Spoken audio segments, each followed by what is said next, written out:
I say we all just go to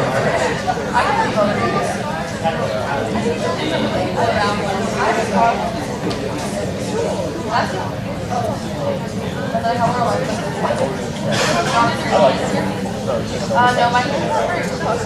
But they were like, I have this one. Oh, well,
assistant Gabe Beattie. He was my senior assistant for physics this year.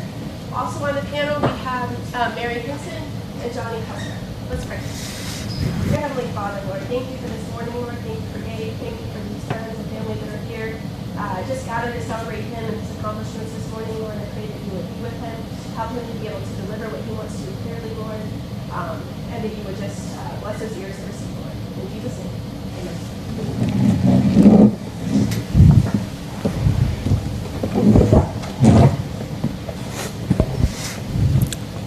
In 10th grade, we read Dante's Purgatory. This book details Dante's walk through his vision of Mount Purgatory. He progressively goes up the mountain, and once he gets to the top, he encounters one last thing before being cleansed and able to enter into heaven. He's confronted by Beatrice, the most beautiful thing he had encountered on earth. He's brought to tears, and it is the moment that he truly submits himself to enter into the kingdom of God. Now this moment truly gripped me, and it began my fascination with the idea of beauty in transcendentals. At Midland Classical Academy, we are taught the three transcendentals in alignment with classical teaching. Transcendentals are ideas that exist beyond our natural world. They are universal realities that are non-physical, immaterial, conceptual, and deeply spiritual. These transcendentals seek to describe the nature of being, and in a Christian sense, the nature of God. We are taught these to understand our state of being, and they have guided Christian life for years. They're understood to be dependent on one another, meaning that you cannot have one without the others. These three transcendentals are truth, beauty, and goodness. Now, truth and goodness are vital aspects of the Christian worldview. Everything that comes from God is good and true. We're taught to relentlessly pursue the truth. God is good, and anything that is good is of God. For if God was not good, we could not worship him. Mark 10:18 writes, "Why do you call me good?" Jesus answered, "No one is good except God alone." Truth is easily understood as a transcendental. Truth is that which is in alignment with reality. In Psalm 119, 160 tells us, "The sum of your word is truth, and every one of your righteous rules endures forever." Everything that God teaches is truth. And in a classical sense, Plato taught that truth was that which defines reality, goodness was that which fulfills its purpose, and beauty was that which is lovely. Now think about how many times in your Christian life you've been told to strive after what is good and true. But what about beauty? Is to pursue something simply because it is beautiful valid and worthy of being included in the transcendentals? Now the difficulty in answering this question is met with similar difficulty in simply defining beauty. Merriam-Webster defines beauty as a combination of qualities such as shape, color, or form that pleases the aesthetic senses, especially the sight. This definition does not seem to fulfill the criteria of a transcendental because it's very physical in nature and lacks substance. There's no doubt that there is truth in this definition, but it does not justify its position amongst the transcendentals. Now, Thomas Aquinas describes beauty as that which pleases when seen. Now, this definition may seem very simple, but Aquinas stating that beauty pleases when seen implies that an aspect of beauty lies outside of the individual, that the beautiful thing does not require human attention to be beautiful. Let us take a waterfall, for example. Let's say one man stumbles upon a waterfall. Is the waterfall now lost its beauty? Surely not. But they're independent of ourselves. The subjective side is that which brings you pleasure might not bring me pleasure. Beauty permanganates from one's character. When you arrive at beauty, you're at your maximum level. Now, it's possible that his definition lost you with the word permanganates, like it did with me. But it points to a very interesting aspect about beauty that needs to be explored. If beauty is not subjective, why do certain people find things beautiful that others do not? I believe Dr. Cross confronts the chip. The pleasure in beauty is curious. It aims to understand its... Oh, this is going to be bad. You're welcome. It aims to understand its object and to value what it finds. This is incredibly important in the Christian life. Beauty seeks to understand and find value. This is one of the reasons why I believe society struggles with objective beauty. When speaking with Dr. Brennan Cross, I asked if beauty was valued in our society, and he responded with, "Culture struggles with ideas of identity. Billie Eilish is popular because of her ideas of living how you are. Something that is beautiful, beauty is related to ideas outside of ourselves. Something that is beautiful in 1920 should be beautiful now." This idea of identity is a huge theme in our current culture. Many individuals struggle with ideas about beauty because they don't know who they are. They can find other things beautiful, but they can't find beauty within themselves. Brennan Cross told me that human beings are created by a loving God and are beautiful. In human beings, there is an inherent beauty. This fact is echoed from Genesis, where it is written that God said, "Let us make mankind in our own image and in our own likeness." God saw all that he had made and saw that it was very good. Now, one person who understands this greatly is Jeff Patterson. When he asked me what I was doing my oral on, I said beauty, to which he responded with, "Oh, so it's about me? You want a picture?" You can take that how you will, but I believe he understood that God made us in his image and saw that it was good. With what we know about the transcendentals, that which is good is also beautiful. This inherent beauty given to us by our Creator allows us to have a firm stance in our identity and to pursue beauty in a meaningful way. The argument for beautiful things may appear very philosophical and lacks practicality. From what I have said, it may seem that beauty is an unexplainable thing that objectively lies outside us and is important. How? Part of the problem is the importance of beauty has largely been lost in our society. We brush off beautiful things because they seem to distract us from goals of progress and efficiency. Large regal buildings filled with beautiful intricacy are replaced with box-shaped buildings that are far more practical. This loss of beauty has damaged our society and given way to desecration and kitsch. Desecration is to violate the sacredness of a thing. Kitsch is to do the opposite and use excessive garnish or to take something too far to gain popularity. Both have ravaged our society and our idea of beauty. But Roger Scruton offers a solution. He says, kitsch deprives feeling of its cost, and therefore of its reality. Desecration augments the cost of feeling, and so frightens us away from it. The remedy of both states of mind is suggested by the thing that they each deny, which is sacrifice. Sacrifice is an integral part of beauty, and has been generally avoided at all costs in our society. God fulfilled beauty when he sacrificed his son for us. He committed the most beautiful act in history. It provided harmony for millions and gave way for redemption. Now we too commonly find how we can avoid sacrifice and in turn avoid beauty. Beauty is required for sacrifice because it points to something beyond us. This experience can be painful because it can show us how we have failed. It shows us the things we must let go. It requires us to sacrifice our pride. This is why I believe why beauty has been so shunned in our world today. I personally have struggled with this idea immensely. My soul yearns for the beauty in life. I've always been drawn to beautiful things, but my sinful nature has consistently won the battle. I neglect sacrifice and settle for kitsch rather than beauty.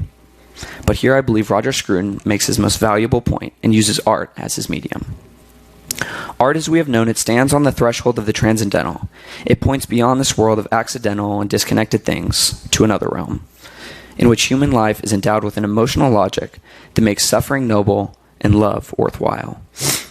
Nobody who is alert to beauty, therefore, is without the concept of redemption, of final transcendence, of mortal disorder into a kingdom of ends. Beauty gives us a view of reality, a need to sacrifice, and a hunger for more. But ultimately, it gives us a view of redemption.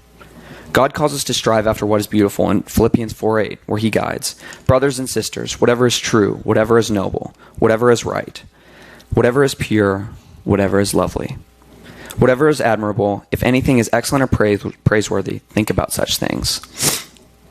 I charge you to think about beautiful things in your everyday life. You'd be surprised how much beauty you will take in by simply looking for it.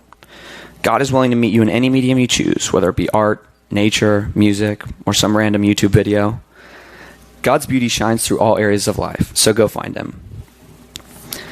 Now, this argument for beauty is complex and philosophical, but at the end of the day, Peter Kraft describes it best with the simple quote: "Aesthetic and religious claims, however diverse, can be connected. Of all the arguments for the existence of God in the Western philosophy, the one that moves my students the most is this one. There is the music of Bach, therefore there must be a God. You either see that or you don't. And if you don't, the argument is simply silly. And if you do, it is simply unanswerable." Thank you.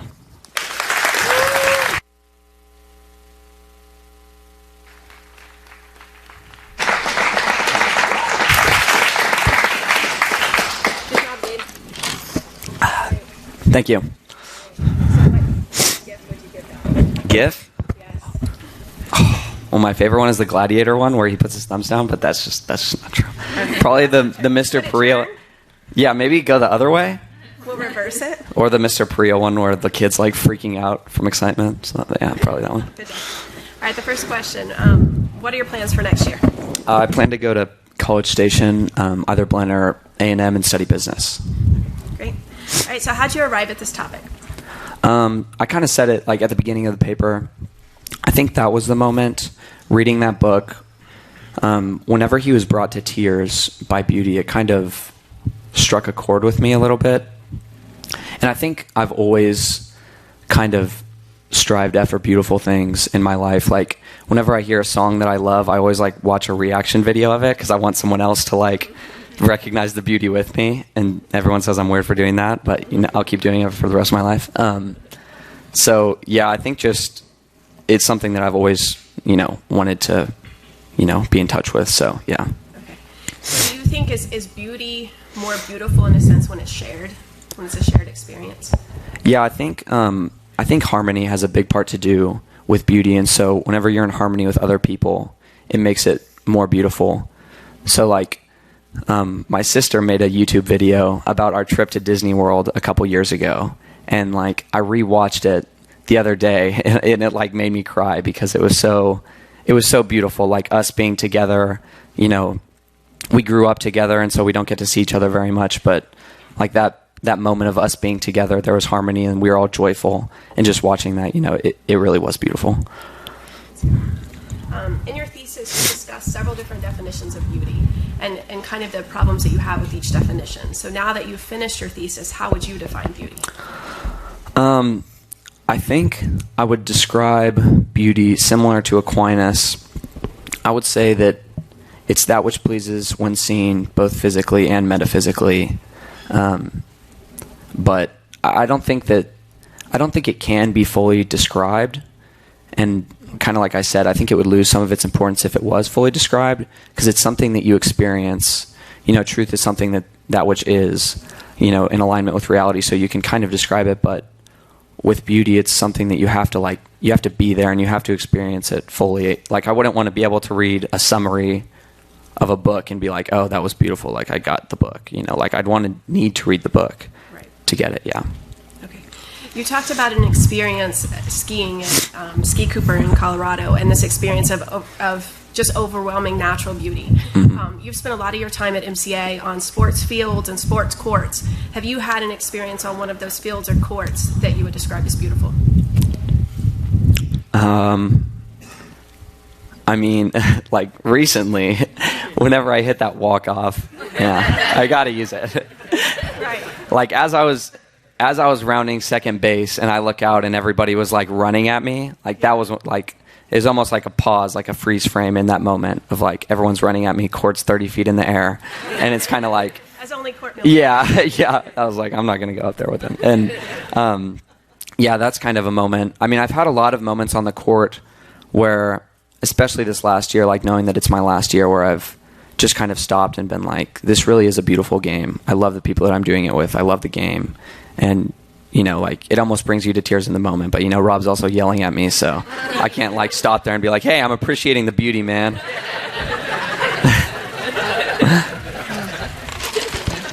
He keeps it real. Are you familiar with Fanny Crosby? No. Okay. She was a poet, mission worker, lyricist, and composer in the late 1800s, and she wrote over 8,000 hymns and gospel songs. And many called her the queen of gospel writers. And she was also blind. Oh, wow. How do you think she may have experienced beauty differently than you or I? That's a really good question. And I think God, whenever one of the senses is removed, kind of like in the first definition, they say that beauty is especially in the sight, but I think God reveals beauty in the way that you can experience it. So he possibly, you know, enhanced, you know, her hearing, and, you know, she was able to understand it in that way even more. So what he took away with one, he gave with another. So I think she might have been able to experience it more fully, you know, with sound or with the other senses that she was given. Right. It was interesting. I had found a quote by her. She said, it seemed intended by the blessed providence of God that I should be blind all my life, and I thank him for the dispensation. If perfectly earthly sight were offered to me tomorrow, I would not accept it. I might have not sung hymns to the praise of God if I had been distracted by the beautiful and interesting things about me. So I think that's interesting. I think it's true what you say about the Lord often enhances other senses and things such that we can experience beauty still. My last question before I pass it is, can we become blind to beauty? Yeah, definitely. I think so. Something I didn't get into in my paper too much, but it kind of requires virtue in one aspect or another to really experience beauty. And if you completely close yourself off to virtue, you know, God's only going to reveal something to you to the extent which you're willing to receive it. So I think we can become closed off to beautiful things in one aspect. I would say an example, I always kind of looked down on people that listened to like classical music when I was younger. I was like, there's no words in it. Like, you're so sorry, Mr. Patterson, but I was like, there's no words in it. Like, how does this take any brain cells to listen to? But then I started listening to it, and, you know, it almost requires more thought. You have to, you know, piece together what the composer is trying to say. And so I kind of closed myself off. I couldn't like see the beauty in that area. So I think you could do that, you know, with almost everything. Hello, great job. Thank you. It's funny, something you said earlier, this is kind of an aside, but you were talking with Mrs. Westfall about harmony, and I think just the format, how we're doing orals this year, really lends to that, just going one after the other, because it's like we're all having one big conversation, and everybody gets to say something, and it's just like, oh, this person said this thing yesterday, and it's just like, I've woken up every day this week being like, yes, I go get to listen to people talk about stuff again today, and it's just, there's a lot of harmony in having them so close together, and like being able to see you guys as a class like working together that way, and so that's been really cool, and I think just an aspect of beauty that's come across in orals that's like different this year, which is cool. Okay, so does a beautiful object know that it's beautiful? Because you said like the beauty lies in the thing itself, and where's the other one? You said the object holds the real property of beauty, and that is what is observed. So like, does Beatrice know that Beatrice is beautiful, or if she actually knew, would that taint the whole thing? That's a good question. I mean, like, obviously this applies to people because like we would be the ones conscious to know that, But I think that a beautiful thing can know that it's beautiful. Like, I mean, I'm assuming, I think Beatrice, I mean, obviously I don't know Beatrice, but I think she was a Christian because Dante grew up in a Catholic world. So, I mean, I think that she knew that there was inherent beauty inside of her, but she didn't choose to, like, dwell on that or, like, take responsibility because that was given by God. So I'd say the moment that you take responsibility for it and it becomes something that, like, you did, it can lose its beauty a little bit. Because I think, like, in The Secret Life of Walter Mitty, if you've seen that movie, he says beautiful things don't require attention or they don't ask for attention. I think that's really true, that they deserve our attention, but they're not demanding of it. And that if there is something that's, like, demanding your attention a lot of times, then, you know, maybe it's not beautiful. So what is it that, I guess, adds to the beauty, like, that a beautiful object in some degree is, like, going to turn you away from it? So, like, you know, Beatrice isn't with Dante the whole time, and then, I mean, another, like, myth is, you know, Theseus, when he goes into the labyrinth, Ariadne doesn't go with him, but she gives him the golden thread. And so it seems like there's something that a truly beautiful object, even if they do know they're beautiful, is still going to be in this process of, like, turning you away from it as well. And so what do you think it is in, like, that turning away process that's, like, allowing that object to keep its beauty? Like, you mean, like, turning you away from the beautiful thing? Yeah, turning you away from itself. I think a lot of beautiful things kind of recognize their place and that, like, God is the ultimate beauty. And so they're pushing you to keep growing. Something like we talked about in your office, that, like, beauty kind of grows on itself. Like, you kind of find the beauty in one thing and then you're able to compile it. So, like, Beatrice recognizes that God is the ultimate beauty, and, you know, or like with the Theseus example, that they're trying to get them to the next level. And so part of beauty is sacrifice. And so they're kind of sacrificing that, like, oh, you're just thinking about me. They're sacrificing themselves a little bit for the greater good of the other person. Yeah. It was kind of interesting too, and I guess that's something else we were talking about in my office, is that, you know, that sacrifice, and then eventually, like, you get that thing back that you wanted in some form. And you'd asked me if I had thought of, like, a children's book that kind of represented that or whatever. And I, like, tried for a long time and I couldn't. And then I was writing down questions last night and I ended up thinking of a children's book that's the opposite of that I think is pretty interesting. So where, like, everybody loses everything, which, I mean, seems like a sad, like, way to, like, you know, I mean, because the book even ends that way. So have you read The Giving Tree? Oh, maybe when I was younger. I feel like I recognize that name, but... Okay. So it's by Shel Silverstein. He wrote a bunch of children's books and poetry and music and stuff like that. But do you remember the, like, general idea of that book as well? Wasn't it like the tree offers, like, you can take, but, like, you should give back, and then it, like, eventually all gets taken and there's nothing left to give? Yes, there's a little boy that comes, and I mean, you just watch the boy grow up throughout the progression of the book. And so he comes to the tree and, you know, enjoys it at first, and then eventually just, like, takes everything from it. And so at the end, you know, of every page of the boy's interaction with the tree, you know, he's taken something else from it, and it says, you know, and the tree was happy. And then, like, halfway through the book, it gets through and he takes something and it says, and the tree was happy, but not really. And then it just, like, keeps going. And then do you remember how the book ends? Does the tree die? I mean, basically, yeah, like, the boy is old and he's, like, he's not happy. Like, he thought taking from the tree would make him happy. And so he's not happy. And then the tree's just a stump at the end. And he just comes back and sits by the tree stump, and, you know, that's it, type thing. And so how do you avoid getting in a situation like that? I think that kind of boils down to how you define love, because I think that the tree would say, like, me giving to this boy over and over and over again is me loving the tree, but part of love is being able to, like, call someone out whenever they're wrong. And so if you're just constantly giving yourself, you're not actually helping that person. So I would say you're not really loving them. Yeah. So, I would say that, like, that comes down to, you need to recognize when to call someone out. And sometimes you do have to step away from a relationship. You know, if some boy is pulling all your leaves, sometimes you gotta walk away. Yeah. That makes sense, because I do think it is, like, the odd, I mean, maybe not necessarily a paradox, but it's like, Yeah. there's the one path where you can get everything back, and then there's the other path is if since you said it is a relationship in harmony, if somebody gets out of line in that, you can both lose everything. Yeah. And nobody's going to be happy, and nothing's going to be beautiful. And Yeah. maybe that ends up being a good place to restart from, but it's just a very painful journey. Yeah. So my last question before I pass it on to Mr. Custer, too, along those lines is, since you said that beauty, maybe is a redemptive process because it is a transcendental, and so it's not something, any one of us are ever going to be able to, fully embody in our time here.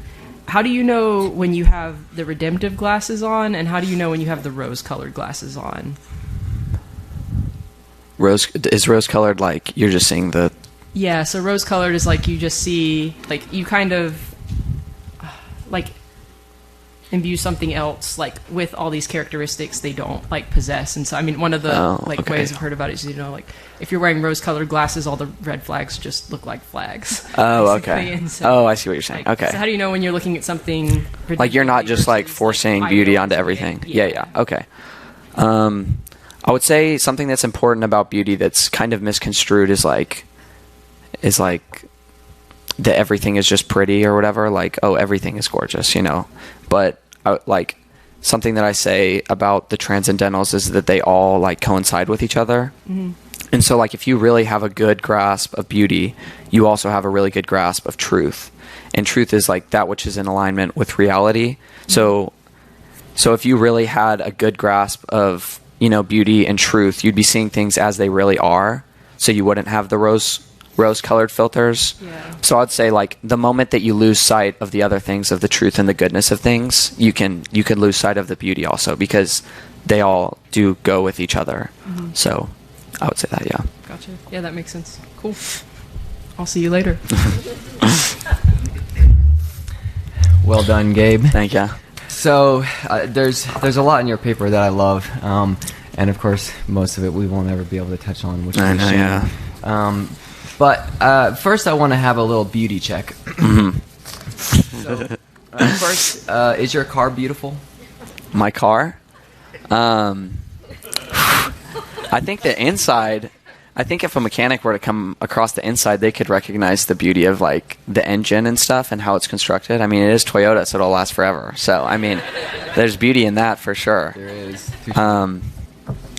Maybe in the paint, the way that it works, but from the outside, if you're looking at it, oh man, that's hard to say. It's more beautiful than Jake's car, that's for sure. But that might be universally agreed upon. Yeah. That might be an objective. I think you could find beautiful things on my car. Yeah. Okay. Definitely. What about MCA as a building? MCA as a building? There's no way our building could catch on fire because it's I feel it's very sound, built very well. So yeah, I would say it's beautiful. Nice. I think it actually was in some paper or something for being one of the top 5 buildings of doing something England, right. Yeah, which was astounding. I found that impressive. Wow, let's go. What about the Marvel movies have this unique place. So many people have flocked to them. Yeah. So does that mean that they clearly are some of the most beautiful films? Oof. I think that kind of depends on your perspective a little bit. I wouldn't say well, I don't know. There's a few moments that are really beautiful in Marvel movies that I think, but I don't think that people always flock to the most beautiful things sometimes, but I would say that the Marvel movies have a lot of beauty in them. I wouldn't say they're the most beautiful films ever, but yeah. Yeah, and I think we'd probably agree, which is strange, that we can all love something, we can all really deeply be involved in something, but it's not the most beautiful thing. Yeah. I think there's a number of cases that are like this, and so I'm curious about your understanding, since I agree, beauty has an objective side. Now, how do we pick this out? What qualities make for something to say your car may not be beautiful? It's more beautiful than Jake's car. Yeah, of course. But we can say that it might not be a beautiful car. What qualities are we, since beauty is objective, what qualities are we using to have as a standard? That's a very good question. I think that's something that I don't really have a great answer for right now, which is, I mean, obviously it seems like a cop-out answer, but really, like, it is something that like I'll be striving for in my life, is to understand like what separates beautiful things from not beautiful things. Because right now I would say I have like a general understanding, but it's not something that I'm ever going to fully understand. So separating the beautiful from the not beautiful is definitely not something that I've mastered. But yeah, that's my clever way of saying I don't know. But I mean, in some ways, it's a good answer, right? Yeah. That's part of the answer you give. Oh, well, beauty is indescribable. Yeah. And in some ways, I mean, if you try to say, hey, here's the standard for it, you put yourself in a place where you have this godlike, omniscient stance. Yeah. Right? And most people don't like that. Most people don't want to say, look, you get the ruler for what's beautiful. Yeah. And I think that's part of the problem people Definitely. don't like with saying beauty's objective. Yeah. Right, and so I think that's part of what's difficult. Now, does that make God tyrannical, that he gets to have the say on only these things are beautiful and not these things? Oh, I think everything that God created is beautiful, but things have been twisted to not, like, they've been desecrated, which is one of the terms that I used, which is to violate the sacredness of a thing. So I'd say everything that God made was beautiful and it was good, but it's been twisted by us, it's been desecrated by us. Yeah, and so I'm thinking about if God gets to set the standard for beauty, why do people not like that? Why do people get irked that someone gets to say this is clearly what's beautiful and this isn't? I think it definitely feels like an attack on our pride. One of the things that most people are most prideful about is their taste in like music and movies and stuff.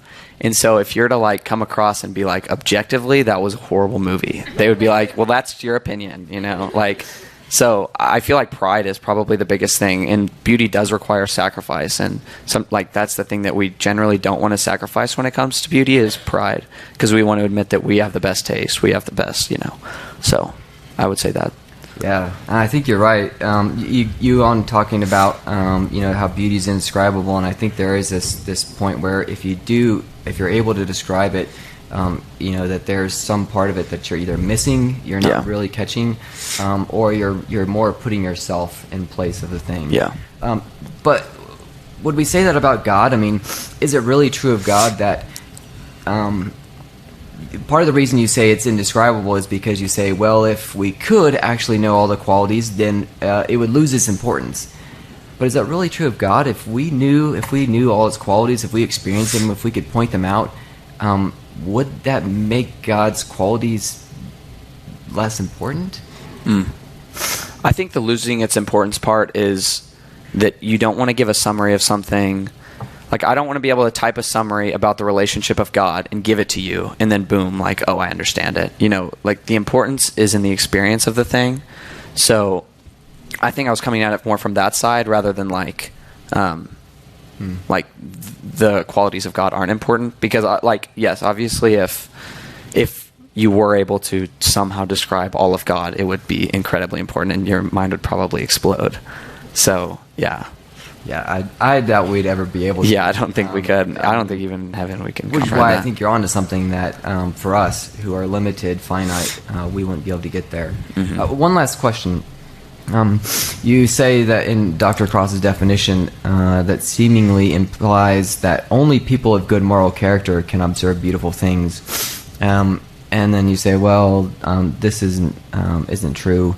And going to the example that Mrs. Westfall used with the gospel singer, it does seem like only those who really are virtuous get to see beauty. Mm-hmm. And so it seems to me that has to be part of this, that you need eyes to to see, to fulfill the purpose of actually witnessing beauty. You actually need ears that work properly to hear beauty. So is it really the case that the people who are the most virtuous get to see the most beautiful things?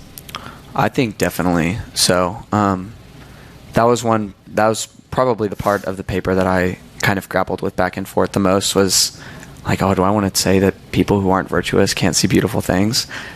But I think that everybody, like, I don't know if there's anybody who legitimately has no good character, like there's nothing good about them. So I think they can see a part of beauty in that character that they have, but the capacity at which you can view beauty is the extent of that virtue. So the more virtuous you are, the more you can view the beautiful thing. I definitely believe that. That seems like, if that's true, if people caught that, don't you think they'd want to be the most virtuous? Oh, I think so. It's definitely made me want to be more virtuous, like thinking through that. And it's kind of a difficult idea to wrap your head around, but I would say when you start actually going for it, it appears like you see more beautiful things, you see more beauty in the world when you do that. Yeah. Well, I need to pass the mic. I noticed, though, I will make a comment that you did seem like you grappled with that because you took the last sentence out of your your paper. But we'll see if we have time later. Can always count on you, Custer. Okay, now it's time for our questions from our audience. The first one from Mr. Priya. Dostoevsky once said, "Beauty will save the world," which is interesting because you and I discussed that being a title at some point. Even more so than goodness or truth. What do you think he meant, and do you agree? Oh, wow, that was loud. Yeah, like we talked about if I wanted to use that as the title of my paper, if I wanted to make that the main theme of my paper. It's a really hard thing to argue for that one thing could save the world, but I think one really interesting part about beauty that me and Mr. Custer discussed a little bit is that beauty is kind of the first step in falling in love with something a little bit, and whenever like a society is looking for beauty, I would say there would be like a lot more love in the society, and true love, because it points to something beyond you.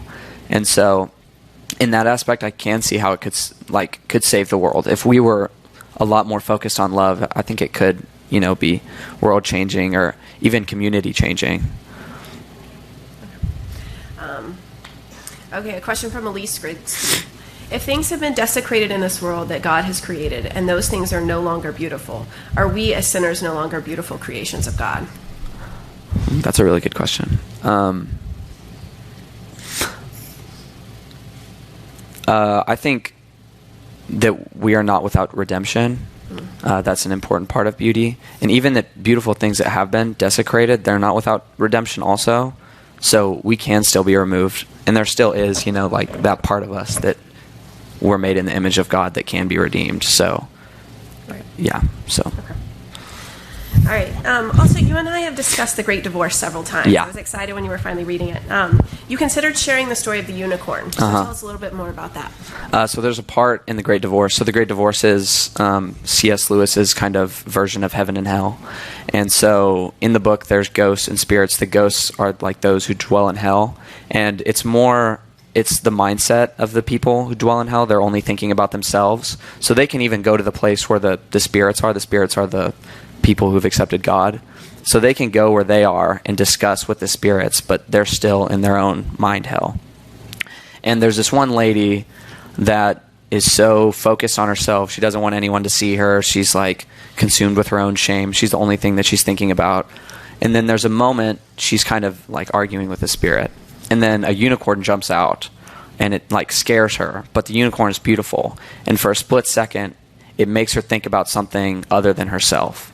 And that was kind of the moment that she kind of started to become more solid. And like when you become more solid in the Great Divorce, it's like you're becoming more of yourself and you're becoming closer to God. So that moment I thought was really cool because it requires sacrifice. You have to sacrifice thinking about yourself to view the beauty. But I also thought that it was really cool that by sacrificing a part of yourself, you're almost becoming more of yourself.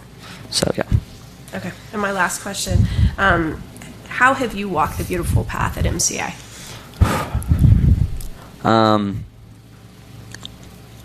I would say it's been hit or miss. But in the main classes where it's been hit were physics and geometry. I think I saw the beauty in physics a lot more because I was looking for it. That was with Mrs. Henson.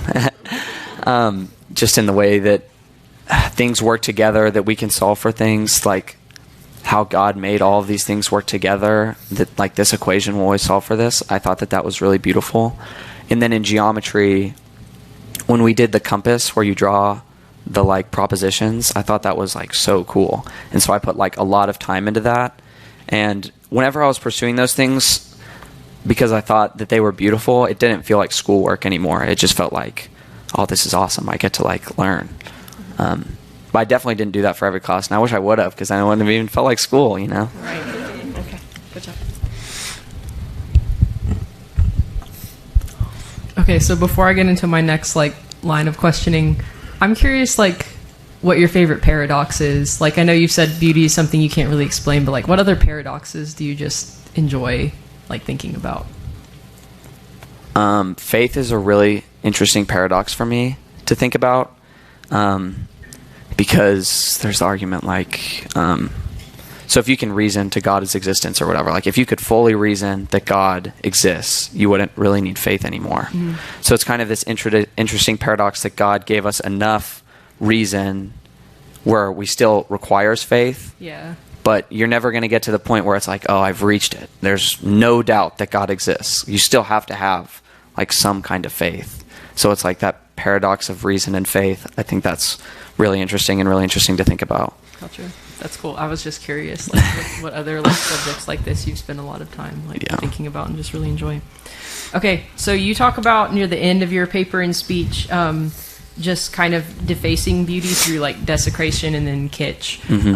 But one place my mind went with talking about that is like a lot of beauty nowadays gets in a weird way like associated with like leisure. In the sense that you like have to have time to go like enjoy this beautiful thing, or people go on vacations to beautiful places. You know, you want the space you're like, I mean, you know, living in to look really nice, or you can, I don't know, but it's like something that, you know, is associated with leisure, or it ends up being something that like gets put behind a paywall to some degree. So like, I mean, there's not a lot of, you know, trees around here. And so people, if they can afford it, bring trees in and put it all around the house, or you just, you know, land is expensive. And so you have to like pay to, you know, have a big yard. And so like, is like putting it behind a paywall a good way to protect beauty, I guess, too? Or are there other ways to protect it that aren't just like associated with money? I think there's definitely better ways to protect it than a paywall.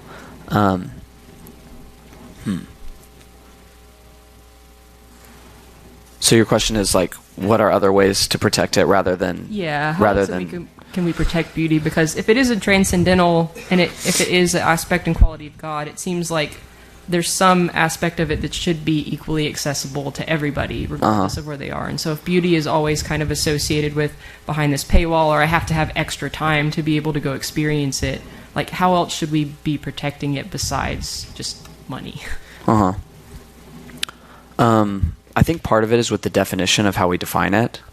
I think beautiful things have, like, saying that it's in the eye of the beholder, we say that, but at the end of the day, I think a lot of people decide our beauty for us a little bit, of like, go to this place, it's beautiful, go to this place, or look at this thing. But there's beauty in almost everything.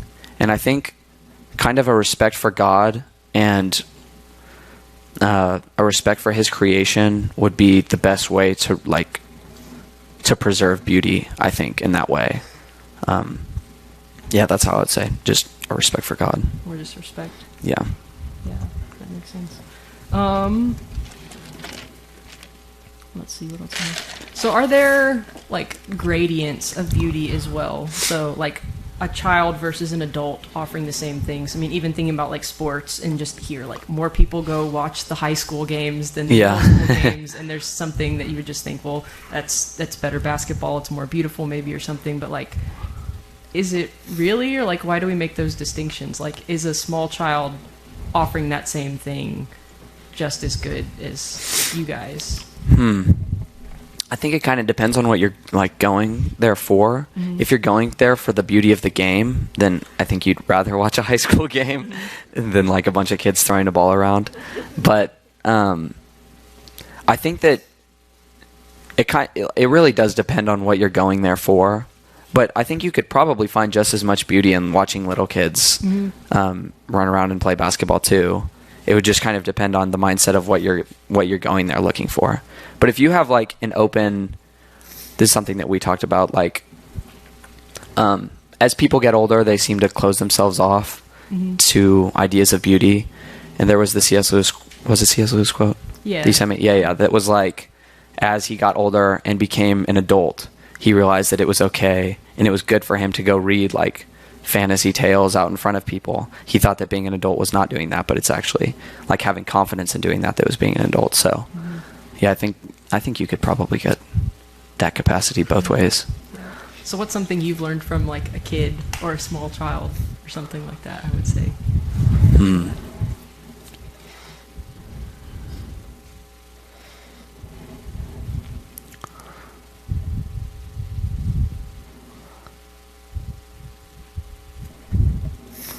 Kid or a small child. What have they taught me?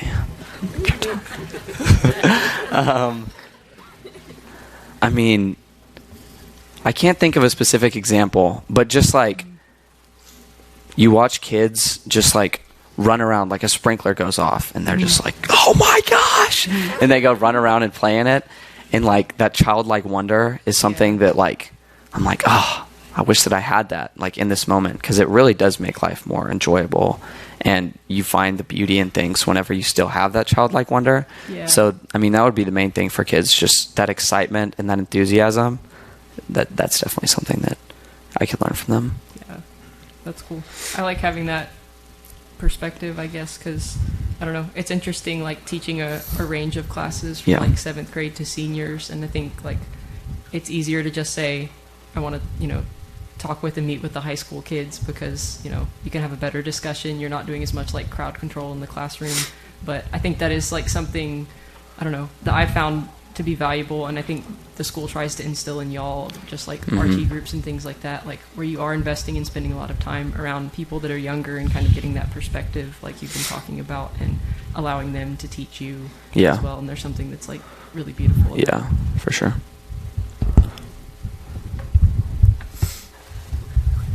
All right. the last of the questions. We'll return to the beauty check one more time. Am I a beautiful person? Yes. Oh, definitely. Thank you. No, I didn't really. It's interesting. I don't really need that kind of, you know, affirmation that I'm a beautiful person. That's not what I'm seeking. And so this last couple of questions, I'm curious about beauty's place in the triad, right? Like, how can we justify it? When I ask that question, I'm not really seeking for that. That's not something I think that's as important. And it seems like for the church, most of the time, people would rather be interested in, am I a good person? Or do I know the truth? Rather than, can I see and experience beauty? Am I a beautiful person? Is that correct? Is that more where the church is at? Yeah, I would definitely say, and we talked about this a little bit, with church, it seems like a lot of times we get bogged down on the truth, just pounded, you know, into us. But the most important step at the beginning of the church is to love the church and to love the people. And I think beauty is the most important in that step of falling in love with the church. And there's the example that Peter Crave said about, would you be more likely to join a church where they preached really good and it was very truthful, or would you rather go to a church that was beautiful and that you really loved? You loved the church. Maybe the teaching wasn't as sound, or, you know, these things weren't as good, but you love the church. And I think most of us would choose that we love the church, because I think that when you fall in love with something, you know, you're willing to sacrifice a lot more for that thing. And it's not just like, oh, I'm just going here to hear someone talk. So, yeah. Yeah, I think you're right. I think most of us would choose, which, you know, brings us to the question of, does truth or beauty or goodness have more power? More power? Which one's more effective and able to cause change in our life? For me personally, it's definitely beauty. It's the most that like moves you, that starts you on the journey. I think that they are all equally important for each other, but I would say the one that has the most power specifically for me is beauty that can lead me to do things.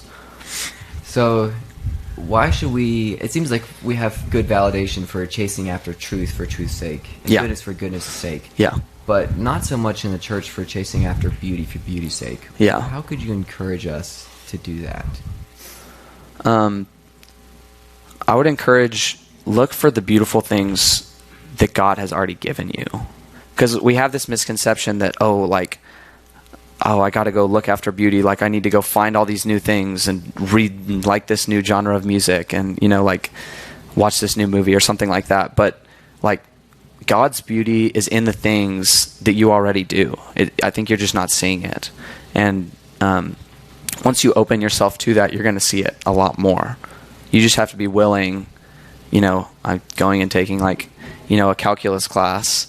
We always talk about the beauty in the math, that it's not something that you're looking for. You're just like, oh, I'm doing calculus. But if you're looking for the beauty in calculus, you're going to see it.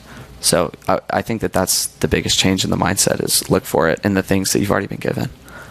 Yeah, I think that's a great answer. It just captures so much of what you talk about as its redemption, that there is this part of sacrifice. If you catch that, if you're willing to be open to it, then it opens you up to so much of what's beautiful in life, so much of what's good in life. I wish we had a little bit more time, but time is going to constrain us as that unbeautiful thing. Yeah. And it's now your turn to turn the tables on us. Okay. Let's switch spots. Okay, so there's a moment where Dante's standing in front of Beatrice and he breaks down crying because of the beauty. What preferably animated or Pixar movie has made you had the come to Beatrice moment where you broke down in tears?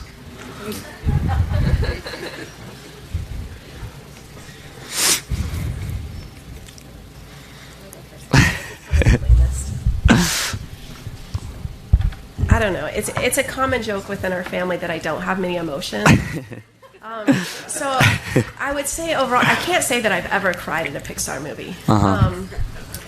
But I would say the one that's probably the most near and dear to my heart is Cars. Cars, yeah. I just think. So if I were going to cry, and if you were going to bring forth an emotional reaction, If the day came. I'll keep watching it until it happens.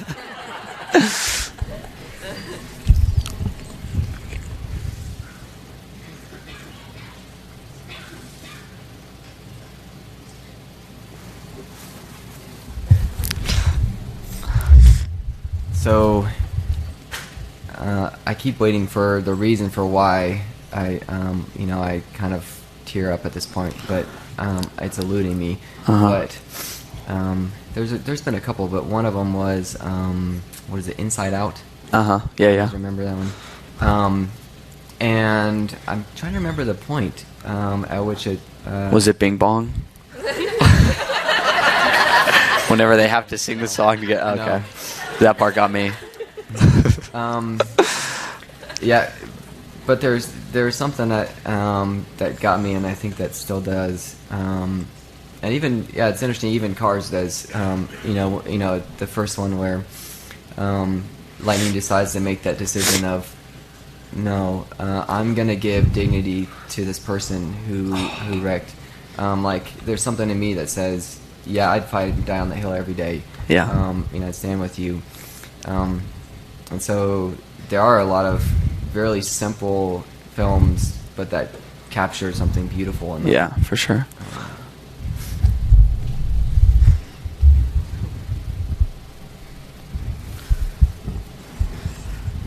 I'm gonna go with a traditional Disney animated movie rather Okay, yeah, than that's fine. Pixar. I think, I don't know, there's something I've always just really liked about Beauty and the Beast as well. And there's even a G.K. Chesterton quote about it where he says that he really likes that story because it shows that you have to be willing to love something in its ugliness, like to some degree as part of seeing its beauty. And I like that. I don't know. I just like seeing that unfold and the transformation at the end, that the redemptive side of him, that she saw, was actually there, and he eventually had to believe it too. So I like that. Another one I thought of that's not necessarily animated, but is interesting because we were talking about him in my office is I really like all the films of Andrei Tarkovsky. I have a crush on a lot of Russians. Yeah. But one of his movies that I think the one like that I see that process in a lot too, called Andrei Rublev, which follows a monk, and it's not necessarily linear. It's almost like you get just like 7 parables from his life that are kind of all disembodied from each other. And the last one in that movie to me is very beautiful, where it's just there's this kid in a town that's been ravaged, and his father has died, and his father is like a metal worker and a bell maker, and so there's people from a neighboring town that come and they say, we need a bell, where's your dad? And he's like, well, my dad's dead, but before he died, he gave me the secrets of how to make a bell, so I can make a bell for you. And, they say, okay, well, if it doesn't work, we get to kill you. And the kid's like, okay. And so Andrei Rublev has been like living in this town, and so he goes and watches, this kid in the process of like making the bell, and they, like dig this pit, and the kid picks the right ore and picks the right clay, and he has a ton of people that are there forming the bell with him. And then when they finally break this huge bell out, they have to test and make sure it's gonna like ring true and stuff. And so they do, and it works, and all the town kind of runs away rejoicing, but the kid who made it runs away and goes and sits by a river and starts like crying uncontrollably. And Andrei Rublev walks up to him, and the kid says, my dad actually never told me how to make the bell. I just had to figure it out as I went, and I'm like so in awe of the fact like that it worked basically, and I just don't know how I did it because he never told me. And Andrei Rublev at this point has kind of like taken a vow of he wanted to be a painter, but he decided not to do that. And he starts breaking down when the kid says that and says, I'll go paint for God. I'll use my gifts for God now. I'm like very, I'm so sorry that I like waited so long, and like you just did this beautiful thing. And the film's been in black and white to that point, and then it switches to color and just shows all his paintings like after that until the end. And so that part of that movie like wrecks me every single time of like, what do I have to give, and what's beautiful about me that I haven't seen. And it's kind of that harmony of like somebody else can show that to me, and am I willing to go and offer those things, and I guess like have the world open up to me and all the color and beauty of God that I just didn't realize was there before. So wow, I would have said Monsters Inc. I thought about saying Monsters Inc. I think that one's underrated. I had a block on like all the Pixar movies too, but Monsters Inc. is good as well. Wow, that was very good though. Cool. Thank you. Sure, let's close in prayer. Dear God, thank you for Gabe. Thank you for his mind. Thank you that he wants to use his mind to love you and to discover more about you and all of these transcendentals, God. I thank you for his willingness to think and to talk about difficult things, and to say when he doesn't know, and to be humbled and learn, God. I pray that you will just continue to be active in the process of redeeming us, that we'll be open to looking at the people and places that are right where we are, that are important and more important than we realize, God. And I pray that we will just be able to trust and love you in that process. I thank you just for this week of orals, for everybody that's been here to listen and think alongside us. I pray that you will just help us to continue to carry on the conversation and to love you more and more every day. In Jesus' name, amen.